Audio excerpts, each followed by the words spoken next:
it's like living with a dark cloud.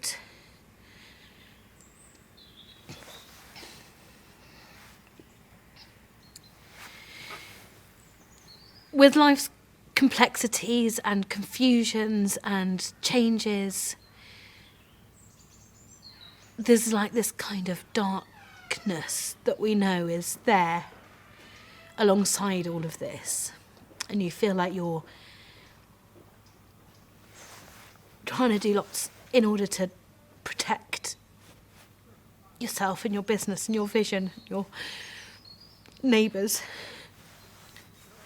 And then maybe it's all for nothing, you know, maybe it's just one signature that signs this all off and off it goes and there's nothing we can do. And I have to remind myself that you know, it's not always good to try and fight policy, because that's, you know, that's an enormous David and Goliath type situation.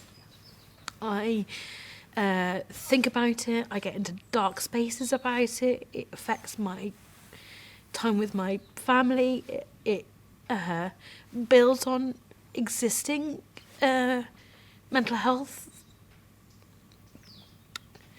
oddities that I experience.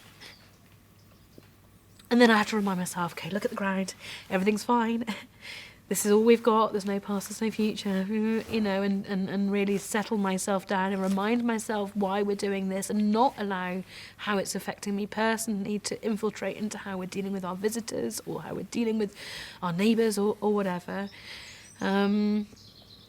It's a strange one. I think it's worth a study at some point, you know, and I have looked to see, and there are all sorts of people over time who have been in this position for many reasons. It's obvious in many kind of indigenous kind of communities. It's easy to say that there's a lack of the focus on an area like this is because of a lack of genuine representation, any lack of genuine say or power, any protections, land protections, environmental protections, which is so frustrating because that doesn't articulate how incredible this area is, and actually the strength of this area is so much in its biodiversity and the agroecology that happens here, and the care, the stewardship that's happened for the land and the community over time. So the effect on me personally has been profound. One of the attributes that comes from living and working in an outdoor space like this is resilience. And of course, I'm worried on how this is impacting my family on loads of different scales. But the truth is, we'll have to find a way through because there's no other option. So at times, some people and some members of the family are feeling dark about it and confused, and then at other times people are feeling positive about the energy that this has given us to fight something and to stand up for something. All we can do is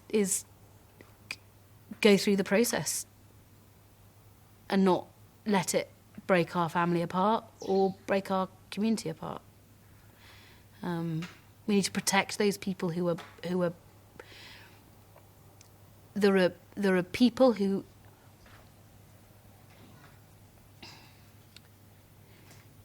There are people here who are. There are people in this valley and surrounding region who are very frightened of what's happening. For me, it's those people that need the most support and reassurance. It can be incredibly isolating being here. So I do worry about it. I worry about the long-term mental health implications